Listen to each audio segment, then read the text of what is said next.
Okay, why am I showing you this mess? Well, I'm back at home. I'm in Maryland, following a, I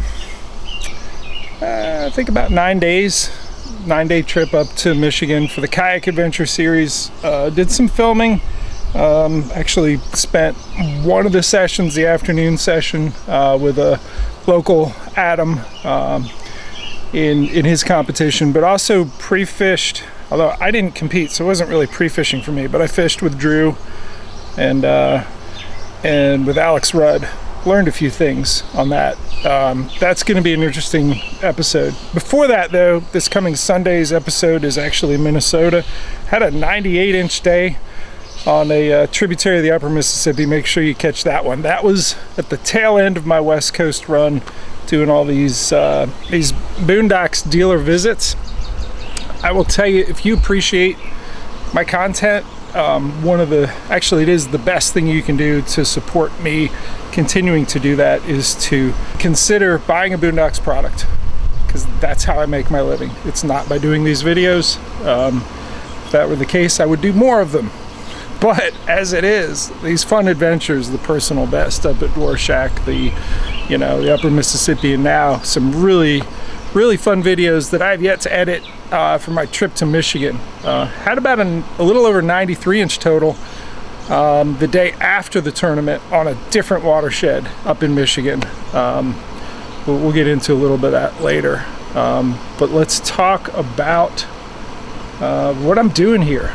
Let's jump right in and look at this mess. Well, for one, I'm airing out my cooler, but I have everything laid out from my, from 1 ounce football jigs for fishing deep in the reservoir in summer, to some ways to rig the mag draft. We'll get into that in a little bit. I made up a little kit for, with some Ned heads, some heavier ones, and the Z-Man TRD gobies that I was thinking about a Lake St. Clair trip. That didn't happen. But just reorganizing everything from the big 7-inch center jerk shads to, I don't know, a little bit of everything. I actually put eyeballs on these 4 and 5-inch center jerk shads. Caught fish on those too. But the overall project that I'm working on here, these Lakewood boxes are so useful. And this one's empty. This was the one that I took with me up to Michigan. It's the one I've been using. These were stuffed full of mag fatties and this center jerk shads and some other things, and bug repellent and crazy glue and some of those grip pin hooks and all sorts of stuff. I've switched it all over to this one. This one was empty, and the concept is that you need to do a seasonal changeover. And in my case, I switched from one of these boxes to the other. I took out a lot of suspending jerk baits. I put in these. I'm gonna pull one out. The Choppo. We're gonna talk about the Choppo here in a little bit, but I have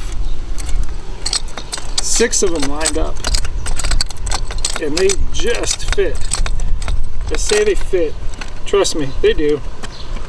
They just fit in there. I got my crayfish crankbaits in there. The suspending jerk baits aren't gone. They're just kind of from when it was cooler water temps to now. I just have fewer selections. I just dropped that down in there. It's okay. I'll get this is the candy cane. This is how you retrieve. I don't know if I'm gonna do this one-handed very well while holding the camera, but I'll do that after I'm done with the video with the candy cane. I could keep going. There's some of the Thunderhawk clipless crankbaits. There's some shower blows. There's all manner of jackhammers. spinner baits, a couple buzz baits, and then these two. And I still have to thin this out. So one of these is all my jig heads and other weird little things like the bobber stops for the tungsten bullet weights and some trout magnets. And then this is the jig box, and it's got the better than a jig rig. The components for that, the skirted tungsten punch weight. I have not used that a whole lot this year. I love it. I don't know why I've chosen. I have a pile of these black finesse jigs. That is my go-to with the bat wings. Anyways, I'm gonna thin it out and combine it with that larger football head. I'm gonna get some of those in the rotation and condense it to one. But the concept is, you got to change things seasonally. You have to, and I'm going to use a Yak Attack Black Pack as an example. You need to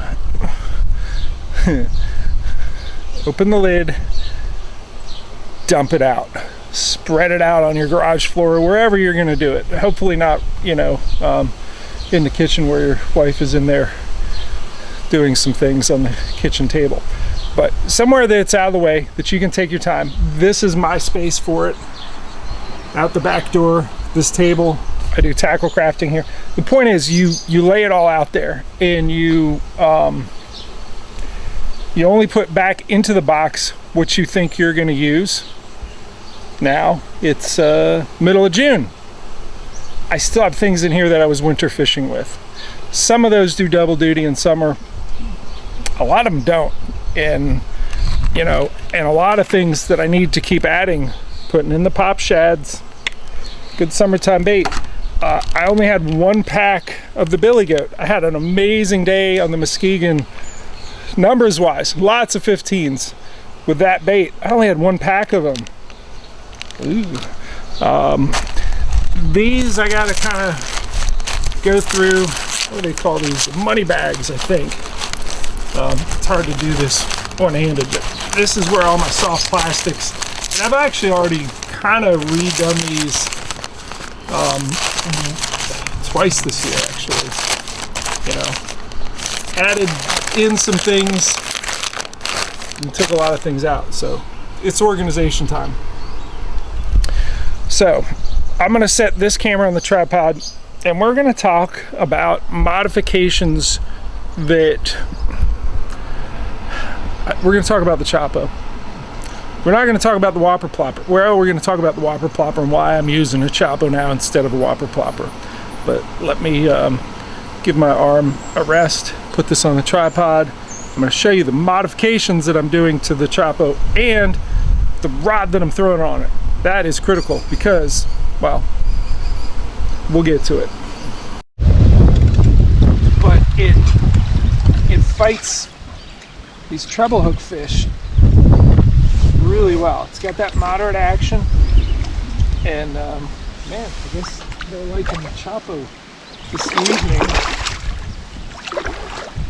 Another really nice fish. All right, get the net away from me. There we go. Yeah, another big fish. All right, I'm gonna walk out to grab that rod, but first I wanted to show you. Check out that shirt. Got that from my buddy Josh Trenko. His business is called Achigan, which is the official brand of smallmouth. Which Achigan is the I hope I'm gonna say this right, Algonquin Indian name for smallmouth bass, and it means one who fights.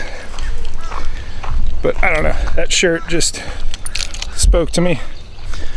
Lots of different smallmouth apparel. I'm gonna show you this thing. If you're considering, like I said, supporting me and what I do with all this, all of the content I do on this channel, consider, sure, landing gear, metal rudders, and the T-bone, but man, everyone can use a good rod box. Let me pull that rod, that Rain Shadow Blank Custom.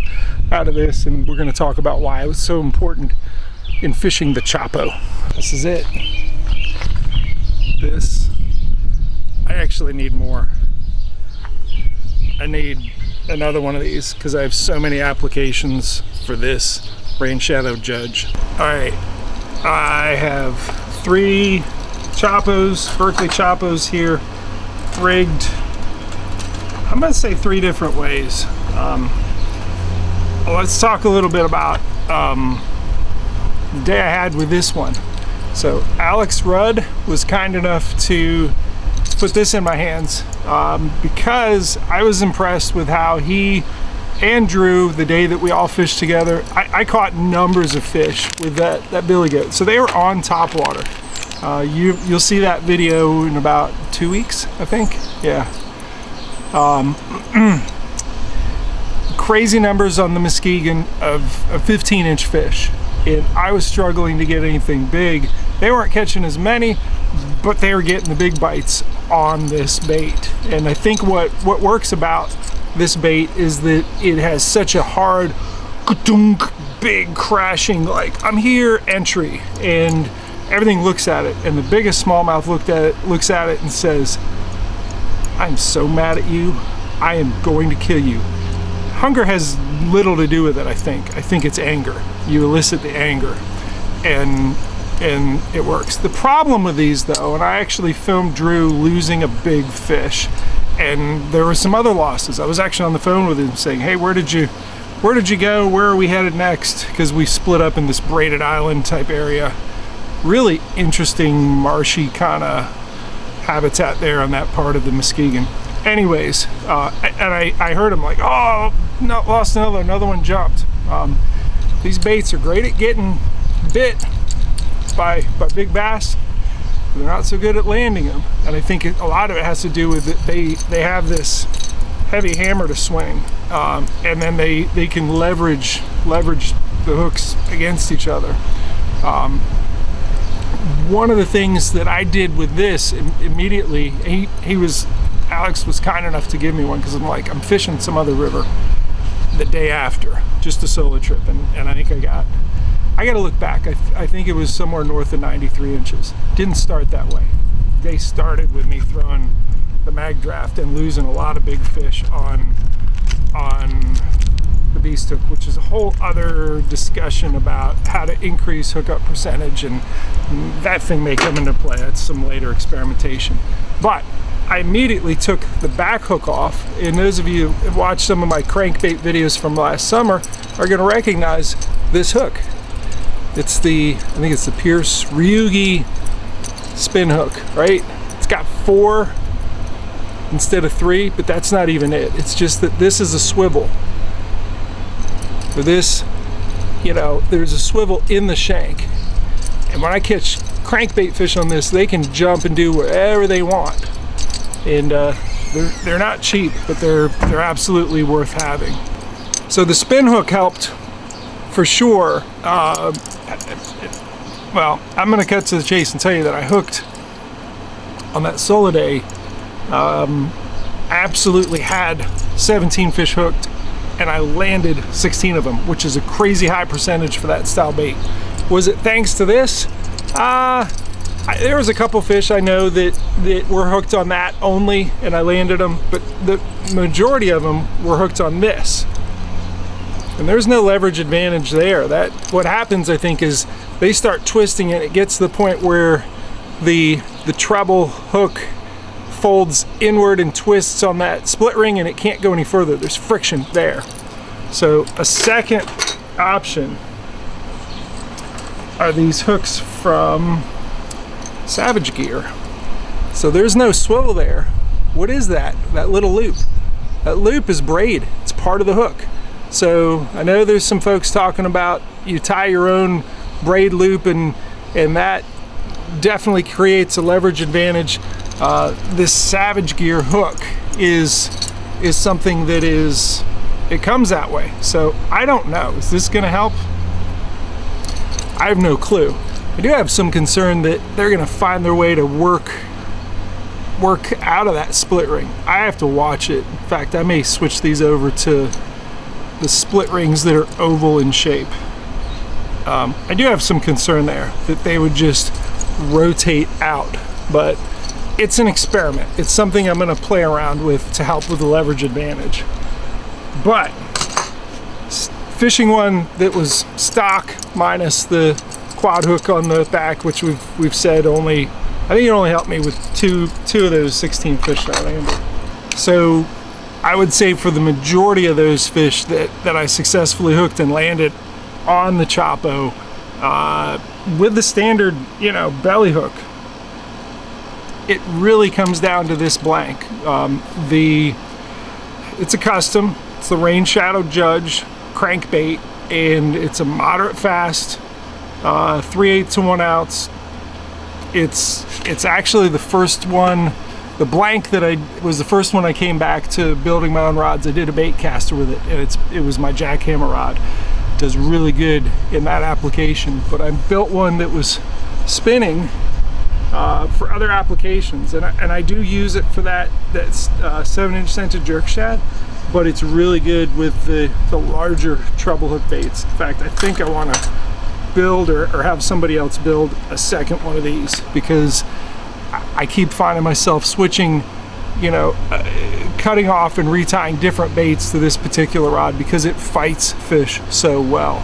Even when you're horsing them, or if they jump, it just keeps them buttoned. I can't explain it any more than that. But the particular moderate fast action, and then the power, the medium heavy power, really throws these bigger baits very well, and just keeps them hooked. This isn't something you can buy off the shelf. It is a custom, and if you're interested in getting a custom with this particular blank, just reach out to me. You can reach me at 443-244-2592. Happy to talk to you. You might have to leave a message if I don't recognize the number and say, hey, I want to talk to you about the Judge and the Judge custom rod. I'll find a Rain Shadow custom rod builder to work with you wherever you are, and you can get one done like this. So really does make a difference. I threw the St. Croix with the moderate fast for years and did not have the same control of those fish with the big treble hook baits. Even the Magnum Cranker does really good, but not as good as this. So but yeah, that is an update on some of the rigging, and my suggestion for, hey, take your tackle, dump it out, and then repack it, and that way you're not continually accumulating more and more stuff and carrying way too heavy. The Lakewood box I got really kind of felt like I'm carrying more than I really need here.